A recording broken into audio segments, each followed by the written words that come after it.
vocês estão? Espero que estejam todos bem. Meu nome é Ângela e nós estamos aqui para mais uma aula. O tema sobre o qual nós conversaremos hoje diz respeito a meios de comunicação. Você consegue imaginar o mundo sem os meios de comunicação? Eles são imprescindíveis e é óbvio que eles vão sendo adaptados, sendo melhorados, sendo desenvolvidos, ficando mais eficazes com o passar do tempo e com o desenvolvimento da tecnologia. Mas o que são os meios de comunicação? Meios de comunicação são ferramentas utilizadas para difundir a informação, de uma maneira bem simples. Então, qualquer ferramenta que eu utilize para passar uma informação para vocês é um meio de comunicação. Agora eu estou me comunicando por meio da minha voz.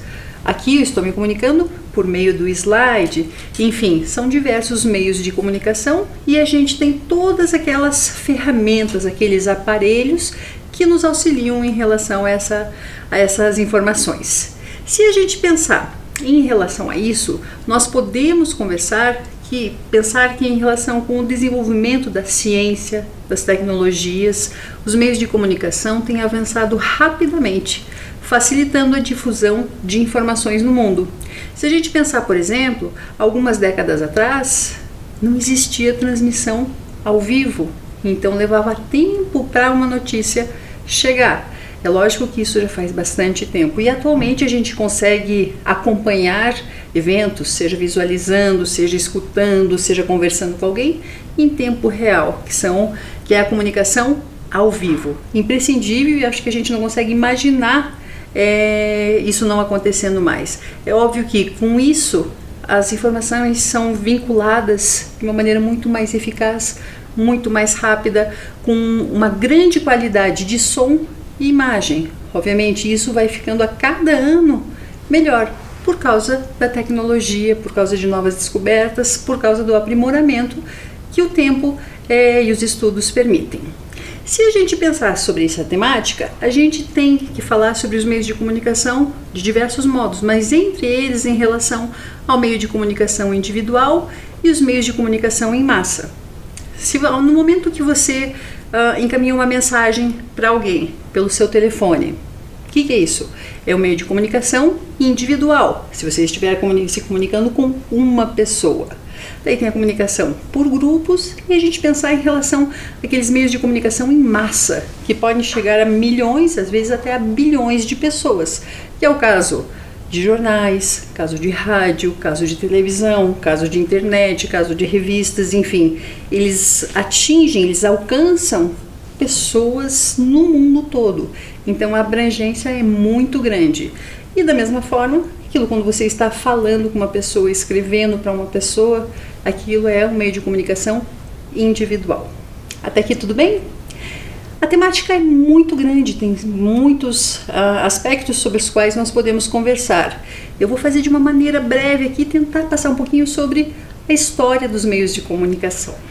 Se a gente pensar em relação à história dos meios de comunicação, ela surgiu da necessidade humana de se expressar. Ela era feita por meio da oralidade, símbolos, desenhos, até que a escrita surgiu, isso há 40 mil anos atrás. Acredito que vocês já tenham visto em livros ou alguma reportagem sobre aquela questão de que às vezes são encontradas pinturas rupestres em cavernas. Isso era um meio de comunicação do passado. Então, se chegou até os tempos de hoje, imagine o quanto a gente tem que proteger isso. Ali está uma tentativa de comunicação dos homens da caverna, que são as pinturas rupestres. Então, essa necessidade de passar de uma pessoa para outra, às vezes dentro do seu próprio grupo, às vezes de se comunicar com grupos diferentes. Então, a gente tem a questão da oralidade, a gente tem a questão dos desenhos, até que chegou a questão da escrita. Se a gente pensar em relação à história da escrita, nós podemos dizer que surgiu primeiramente era feita em barro, cascas de árvore, rochas, com couro de animais, ossos.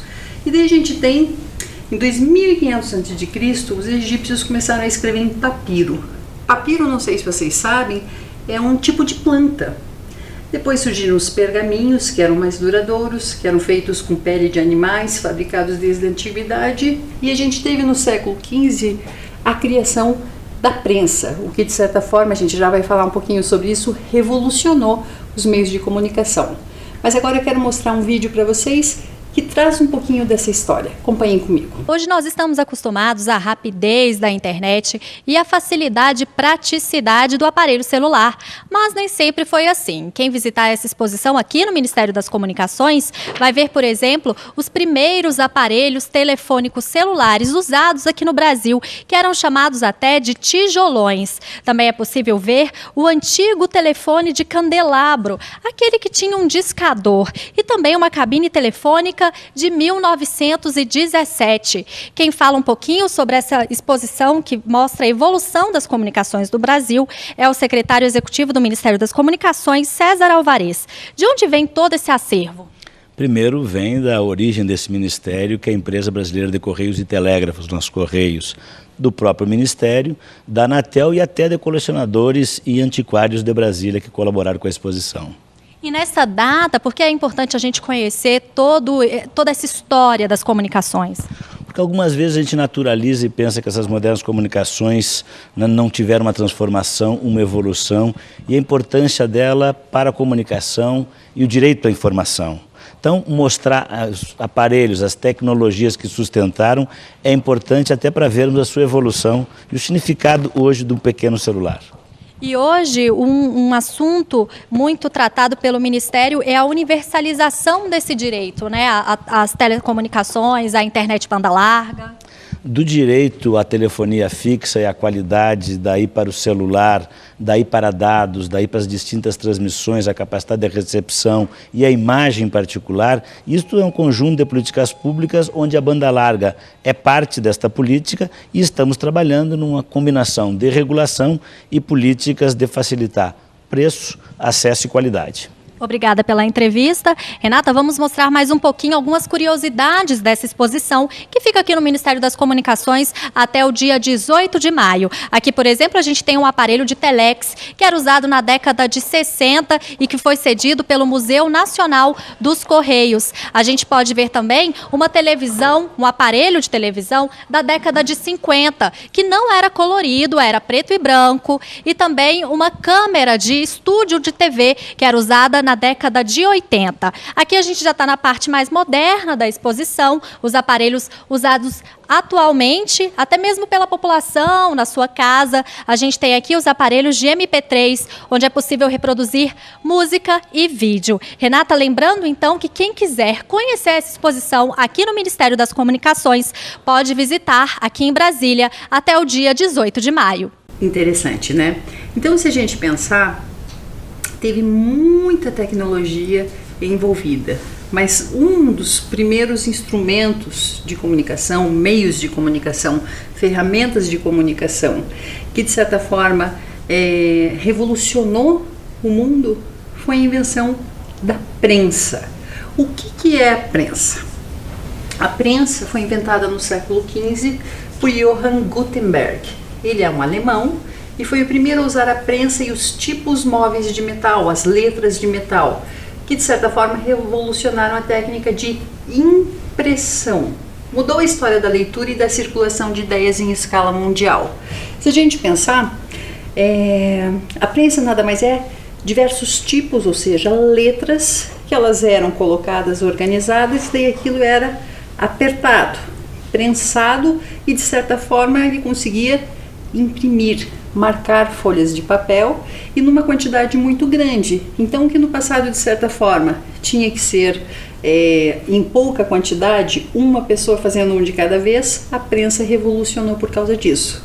A gente consegue ver nessa imagem que foi tirada lá de um museu onde existe a prensa como ela era na época que Gutenberg inventou, como que era esse funcionamento, e obviamente não era automatizado. A gente está falando de uma época em que precisava ser tudo feito com uma escala muito menor, numa proporção muito menor do que nós conhecemos, do que nós temos hoje.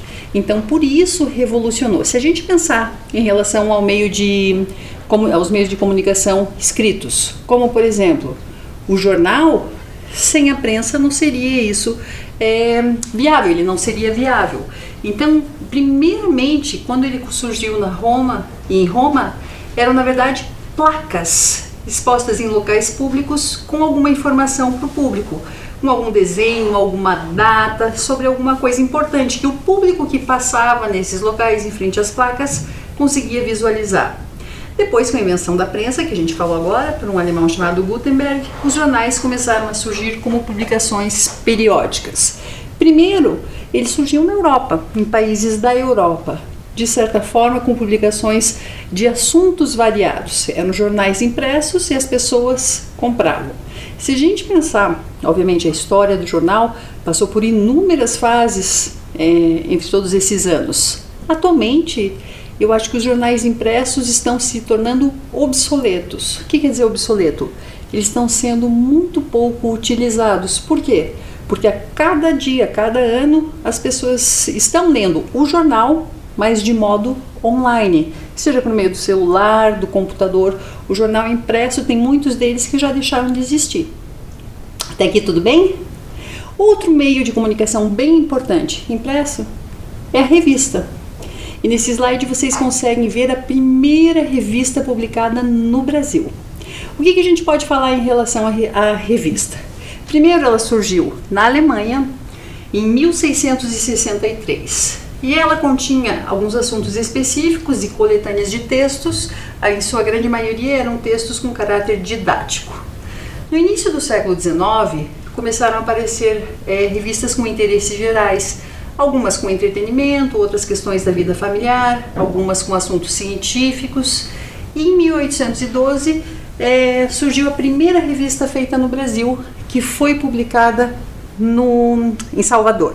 Se a gente pensar em relação à revista, a gente tem revistas que abordam uma variedade de assuntos muito grande e tem aquelas que são específicas. Por exemplo, tem gente que gosta de história, tem uma determinada revista que só traz assuntos históricos, textos históricos, outros de ciências com as pesquisas, às vezes históricas do passado e às vezes atuais, as pesquisas científicas que estão acontecendo hoje em dia.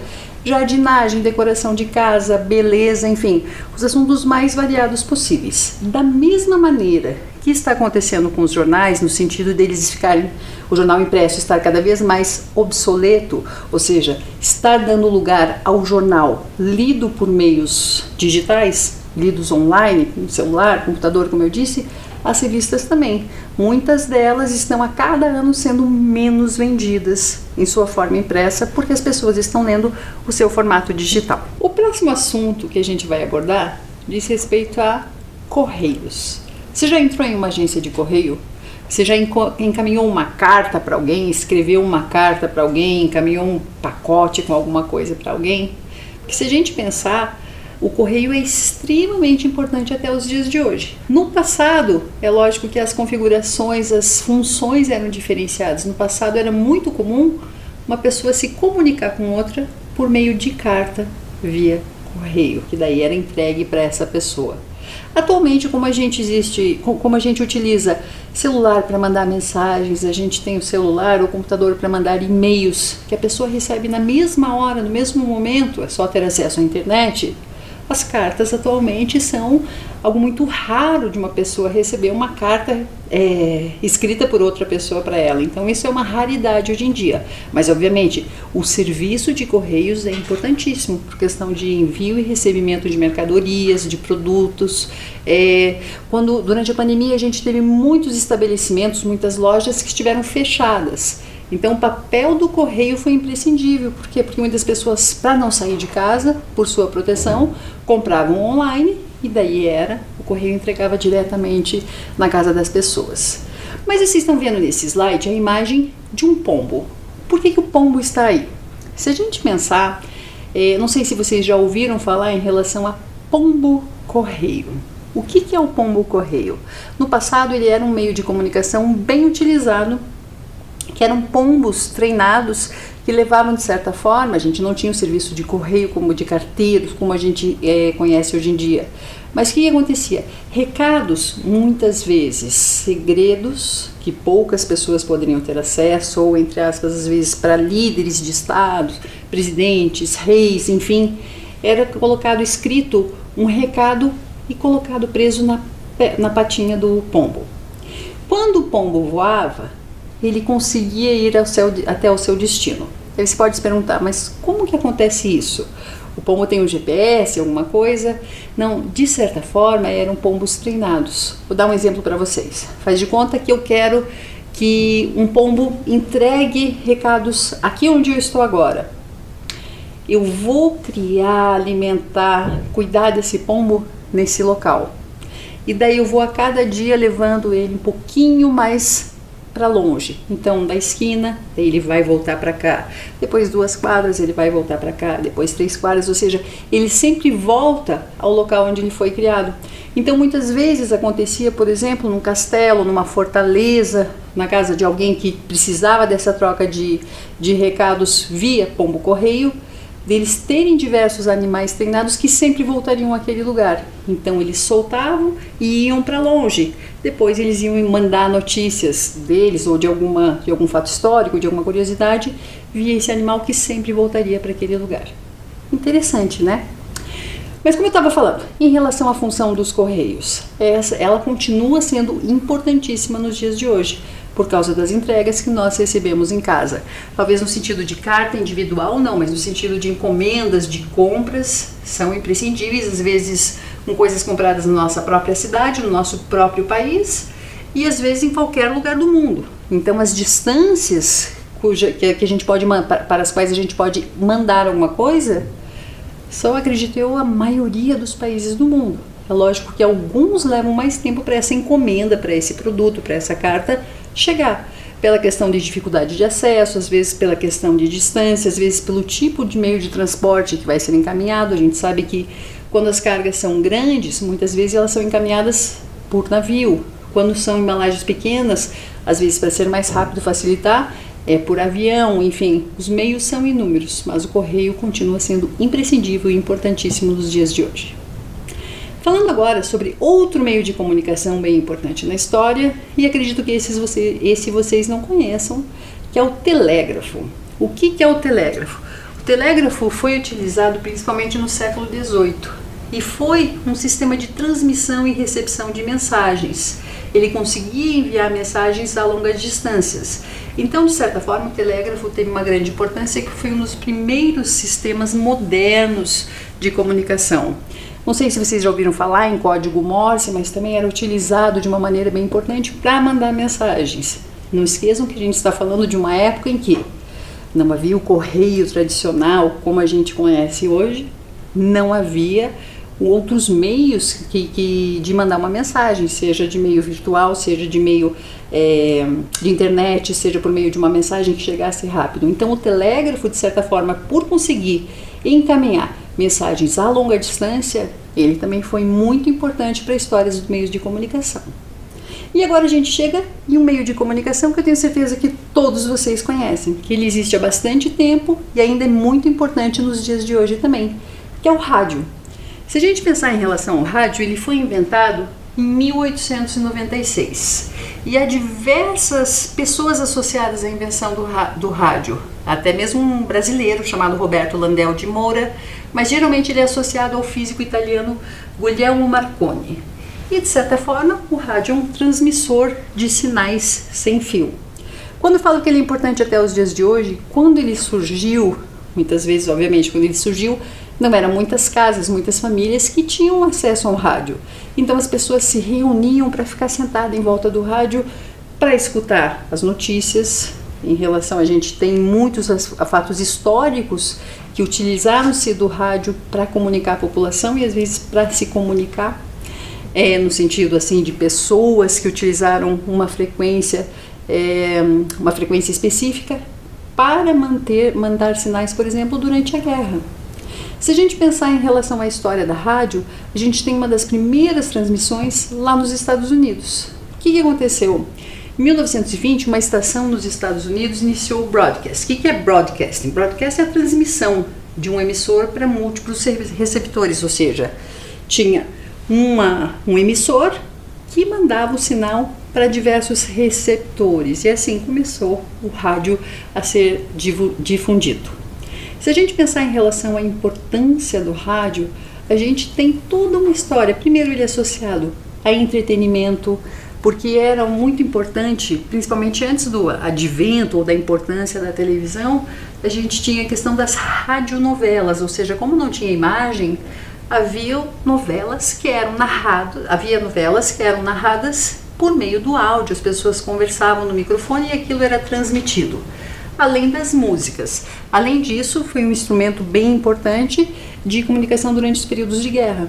Se a gente pensar, por exemplo, o regime nazista na Alemanha, utilizou-se muito da rádio para propagar as suas novidades, as suas invasões, enfim, os seus atos terríveis.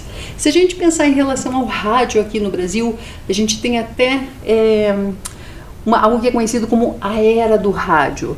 Nos anos 30, ele era o principal veículo de comunicação em massa. E a gente já teve a era de ouro no rádio, que tinha uma audiência muito grande e sempre surgiam grandes nomes da MPB.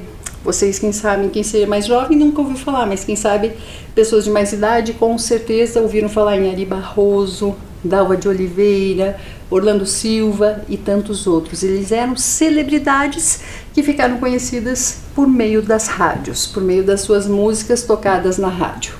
Apesar de ter sido inventado há tanto tempo, se a gente pensar antes do surgimento da televisão, o rádio continua sendo importante até os dias de hoje. Como assim importante até os dias de hoje? Primeiro, tem uma pesquisa feita pela ABERT, que é a Associação Brasileira de Emissoras de Rádio e Televisão, que diz que ele existe em 88,1% dos domicílios aqui no Brasil. Existem mais de 9 mil emissoras de rádio no nosso país e mais de 200 milhões de aparelhos convencionais, ou seja, alguns lares, algumas casas que têm mais de um aparelho. E até se a gente não pensar em relação ao aparelho de rádio formal, quantas pessoas não sintonizam uma estação de rádio pelo celular e ficam escutando? Vou dar um exemplo. Num jogo de futebol, por exemplo, apesar da pessoa estar lá assistindo ao jogo, vendo tudo, muitas vezes a pessoa quer acompanhar a narração. Então sintoniza numa estação pelo seu celular, coloca seu fone de ouvido e vai acompanhando por meio de uma rádio, estação de rádio, não um aparelho de rádio. Então, por esse motivo, por ele poder ser acessado não somente por meio do seu aparelho, mas agora também pela questão da internet, as inúmeras estações continuam sendo bem importantes nos dias de hoje. E você? Costuma escutar rádio? Eu muitas vezes acompanho, vindo para o trabalho, acompanho notícias, escutando rádio, acompanho algumas histórias que eu gosto, às vezes algum podcast que daí já é outra história, mas enfim, eu costumo escutar rádio até os dias de hoje, sim. Até aqui tudo bem? Seguindo adiante com a nossa temática de meios de comunicação, vamos falar agora sobre o telefone. Vocês conseguem ver nessa imagem um telefone bem antigo e a gente tem aí uma questão bem polêmica que diz que a invenção do telefone é associada com um escocês chamado Alexander Graham Bell. Entretanto, há uma polêmica, algumas pessoas que dizem que não foi ele quem inventou o rádio. Em 2002, por exemplo, reconheceu-se oficialmente um italiano chamado Antonio Meucci como o verdadeiro pai da ferramenta, o verdadeiro inventor do telefone. Então a gente deixa o rádio um pouquinho de lado, agora começa o telefone. Geralmente, muitos livros, muitas revistas ainda falam, o inventor do telefone é Graham Bell. Entretanto, agora já se foi comprovado que tem esse italiano que fez todos, a primeira vez que funcionou um telefone foi por meio dele. Então, como é que a gente vai saber o que é certo? Eu acredito nas pesquisas. Se foi considerado oficialmente esse italiano, eu acho que pouco a pouco a gente vai deixando de ver o nome de Graham Bell aparecendo em tantos livros. É lógico que ele tem uma importância muito grande por causa das suas pesquisas, mas aos poucos vai sendo substituído pelo nome desse italiano. Se a gente pensar então em relação ao outro meio de comunicação revolucionário para o mundo todo, é o telefone, que nos dias de hoje tem uma importância cada vez maior. A gente tem a invenção e patenteamento do telefone em 1876. E aqui começa um assunto um pouquinho polêmico, porque durante muito tempo acreditou-se que o inventor, de certa forma, de telefone foi o escocês Alexander Graham Bell. Em 2002, ou seja, recentemente, foi reconhecido oficialmente um italiano chamado Antonio Meucci como o verdadeiro pai da ferramenta. Obviamente, os dois têm uma importância muito grande, porque os dois fizeram diversos experimentos em relação a como funcionava ao funcionamento de um telefone, até chegar a essa invenção que até os dias de hoje tem uma importância cada vez maior. Mas, se a gente costuma ainda hoje ver o nome de Alexander Graham Bell, pouco a pouco provavelmente ele vai sendo substituído pelo nome desse italiano Antonio Meucci, tá bom? Se a gente pensar em relação aos diferentes tipos de telefone, eu, por exemplo, nasci nos anos 80. A gente pensa em relação aos anos 80, telefone era essa primeira imagem que vocês têm ali, um telefone de disco, depois tem esse telefone de você apertar simplesmente para poder discar um número, depois já tem o celular, e ali a gente tem um telefone público. Eu não sei se em outros locais do Brasil como que ele é conhecido. Aqui em Curitiba a gente chama o telefone público de orelhão. Não sei na cidade de vocês, caso esteja alguém de outra cidade assistindo, como que ele é conhecido. Mas se a gente pensar, eu vi uma vez um vídeo na internet mostrando esse telefone de disco, esse telefone preto que está na imagem, sendo mostrado para algumas crianças. E as crianças apertavam dentro do disco achando que era assim que funcionava, sendo que na verdade é um disco, né? A gente tinha que levar até o final, girar e soltar, e assim era ligado. Isso que se a gente pensar em relação aos primórdios, o telefone antes, para ser utilizado, precisava de uma telefonista que ia ligar, conectar uma pessoa à outra, enfim. Ele está sendo evoluído tanto de uma maneira tão rápida, que se a gente pensar as funções que o telefone tem hoje, são inúmeras. Se a gente pensar, por exemplo, em relação ao telefone celular. O telefone celular surgiu em 1973, que foi criado por uma pessoa chamada Martin Cooper. Os telefones eram pesados, eram grandes e muito caros. Nos anos 90, daí eles começaram a ser, de certa forma, ficar mais acessíveis, apesar de continuar sendo grandes, começaram a ser possível o envio de mensagens de texto, e os sinais passaram a ser digitais. Em 1993, além das chamadas de voz, ele servia como livro de endereços ou caderno de endereços, calculadora, fax, que era bem utilizado antigamente, entre outras funções. E a tela começou a ser touchscreen. O que é touchscreen?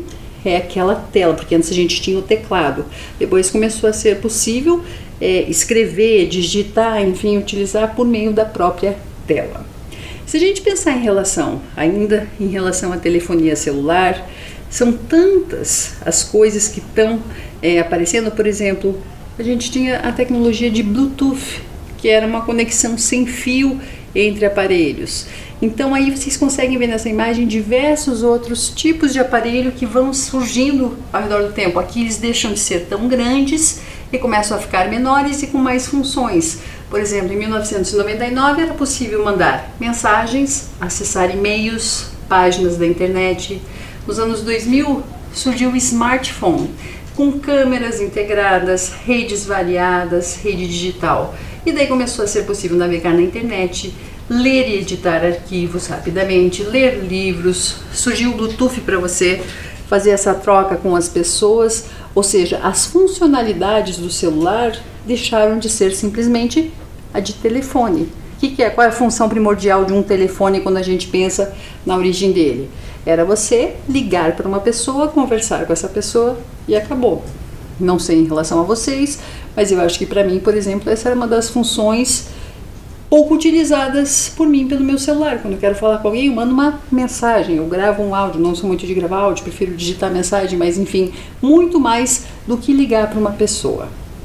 Se a gente pensar também em relação à telefonia celular, eu acho que é bem importante a gente falar que em 2022, ou seja, no ano que nós estamos, as câmeras agora são de alta definição, alta resolução de tela.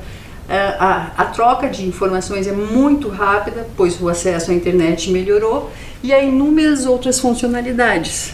No passado, se a pessoa queria tirar uma foto, precisava levar uma máquina fotográfica, uma câmera na bolsa. Atualmente não, se a gente precisar tirar uma foto a qualquer momento, é só pegar o celular e essa foto está cada vez com uma imagem melhor, com uma definição melhor, gravar um vídeo com uma definição melhor.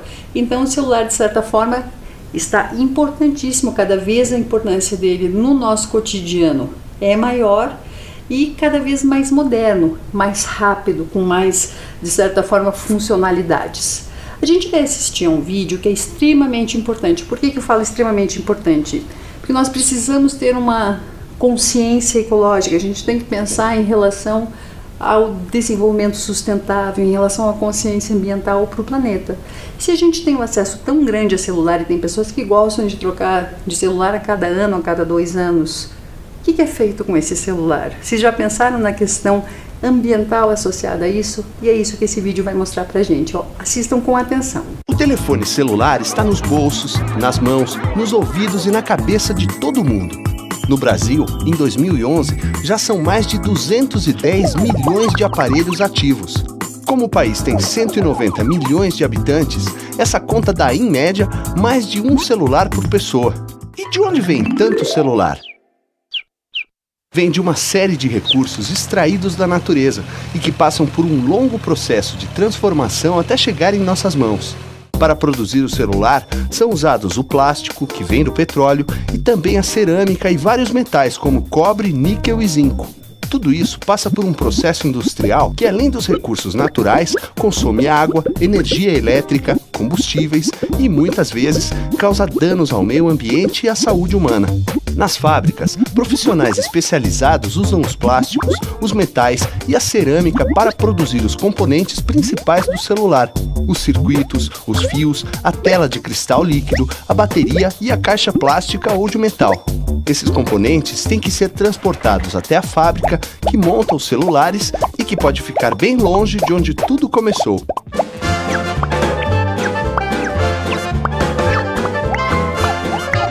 E depois de montado, o celular ainda é embalado e transportado da fábrica até a loja mais perto de você.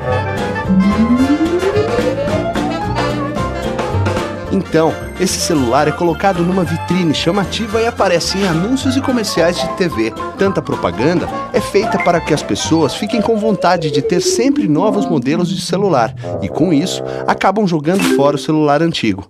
O problema é que esse celular nem sempre é velho. Muitas vezes ele funciona bem e está em bom estado. Poderia ser usado por muito mais tempo em vez de virar lixo eletrônico.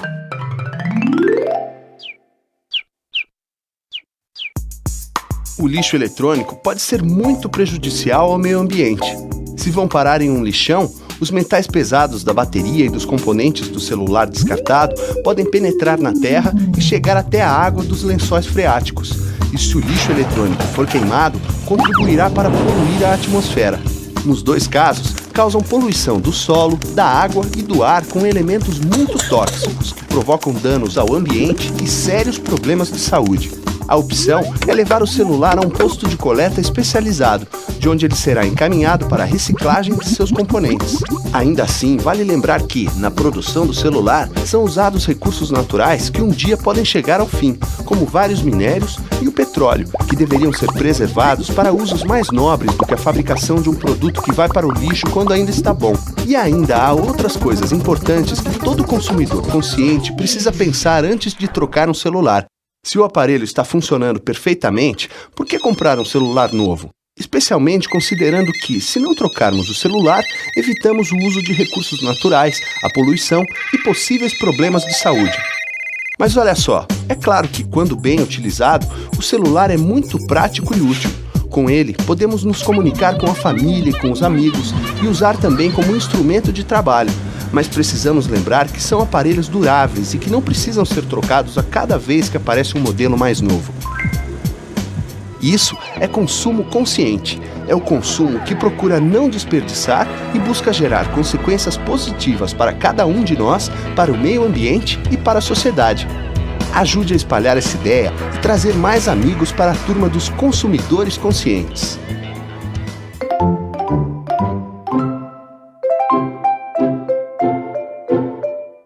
Interessante, né? Interessante e importante nós prestarmos atenção em relação a esse, de certa forma, ciclo do aparelho celular e o quão é importante nós pensarmos nessas questões ambientais quando compramos ou quando nos desfazemos de um aparelho.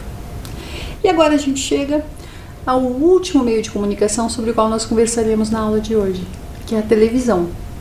A televisão tem uma importância muito grande no mundo todo. Se a gente pensar, no século XIX foi quando começaram as pesquisas sobre esse assunto.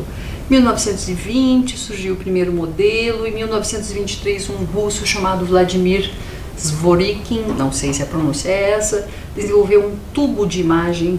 Uma empresa norte-americana, RCA, contratou os serviços desse russo. Em 1935, os alemães começaram uma transmissão televisiva associada ao nazismo. Em 1945, começou a ser produzido em escala industrial um modelo de televisão. E em 1950, de certa forma, começou a aparecer, a ser mais popular aqui no Brasil, aparecia em diversas casas. Então, pessoas mais antigas dessa época falam que quando uma pessoa da família, um vizinho, era o primeiro a ter um aparelho de televisão, muitas pessoas iam lá para assistir um programa como se fosse um evento. Todo mundo queria ver aquilo associado a som e imagem sendo transmitido. Obviamente, a gente tem que pensar em relação às diversas fases da televisão, em relação à qualidade de imagem, em relação à cor e diversos outros fatores. Nessa imagem, por exemplo, a gente consegue ver um pouquinho da evolução da televisão, desde que ela surgiu nos anos 30 até agora nos anos 2000, e a gente tem a cada ano ela, de certa forma, com tamanho de largura menor, mais leves, com uma qualidade de imagem cada vez maior. A gente tinha LED, a gente tinha 4K, e agora cada vez com uma imagem com mais definição. Se a gente pensar em relação a isso, no passado, além de ter uma questão de imagem com muito menos definição, os aparelhos de televisão eram enormes, às vezes eram como se fosse um próprio móvel, pesadíssimo e sem controle remoto. Então a gente tem muitos aspectos para falar em relação à televisão. Se a gente continuar falando em relação a ela, a gente tem que pensar no seguinte: ela é uma ferramenta audiovisual que mais contribuiu, junto com o rádio, com a imprensa, para fazer do planeta uma imensa aldeia global. O que é uma aldeia global? Ou seja, de certa forma, todo mundo conectado. A gente não está falando da internet ainda, isso é um pouquinho depois. A televisão é acessível à grande maioria das pessoas e é uma forma de companhia para muitos, de diversão, de informação, de formação. A sua influência, a sua importância são enormes. Quantas pessoas, por exemplo, fazem cursos, estudam por meio de televisão? Quantas pessoas, muitas vezes, não têm acesso à imprensa, a coisas escritas, ou não conseguem, muitas vezes, ter tempo para ler e assistem à televisão, se mantêm informado. Por isso a gente tem que pensar também em relação à importância da televisão. Por quê? Vocês já imaginaram uma emissora de televisão grande, importante, veiculando uma informação errada, uma informação indevida?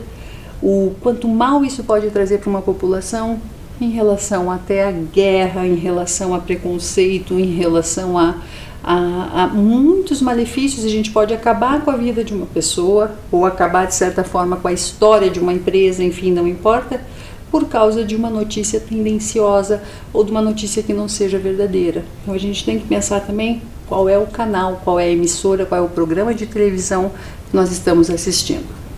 Ainda falando sobre a televisão, eu acho que é bem importante a gente pensar no aspecto de que uma pesquisa diz que no Brasil há mais de 69 milhões de casas com televisão, ou seja, só 2,8% da população não tem TV.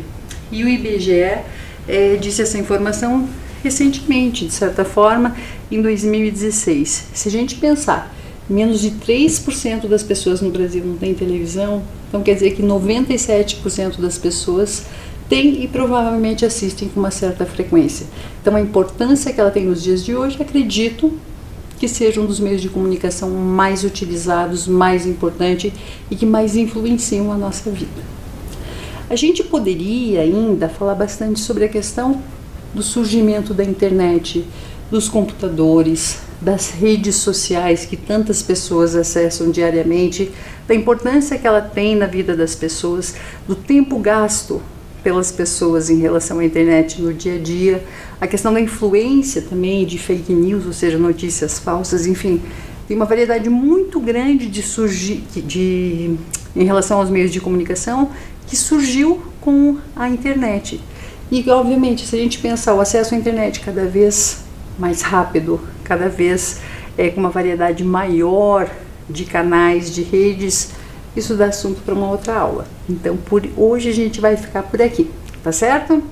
E agora é hora da gente falar um pouquinho em relação ao tema meios de comunicação associado à língua inglesa. Vamos lá?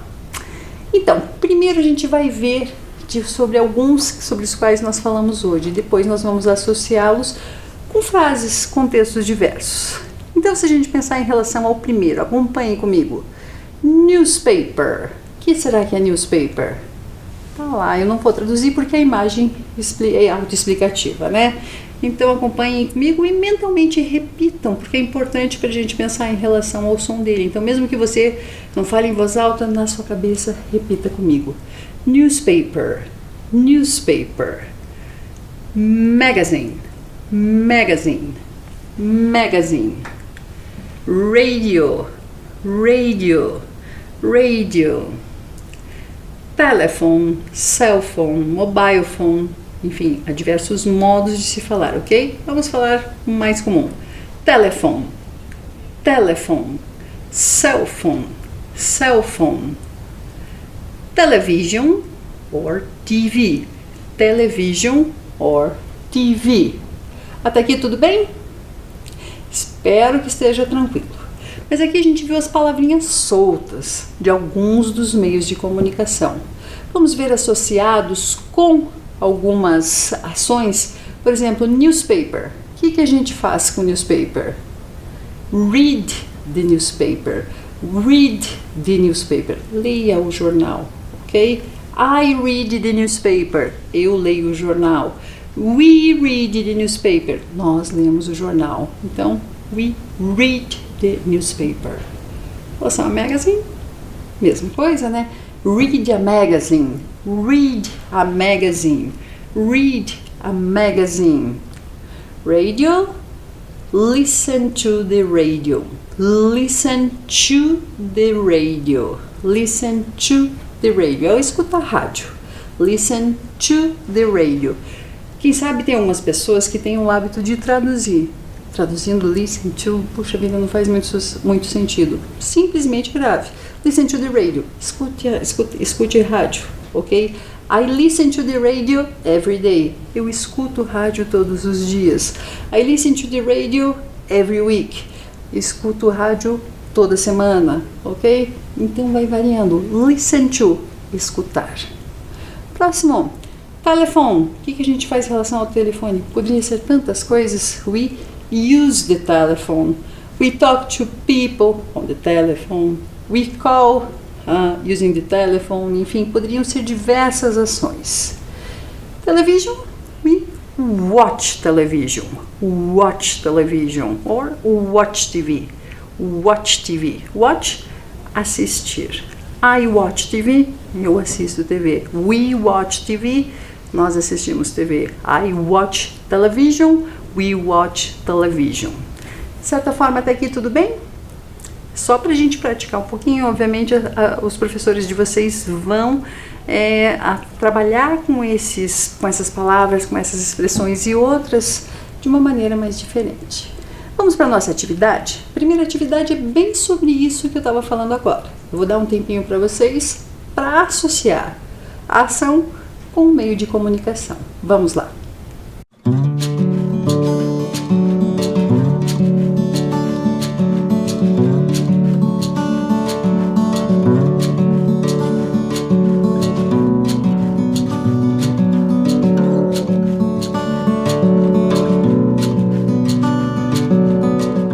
Conseguiram fazer?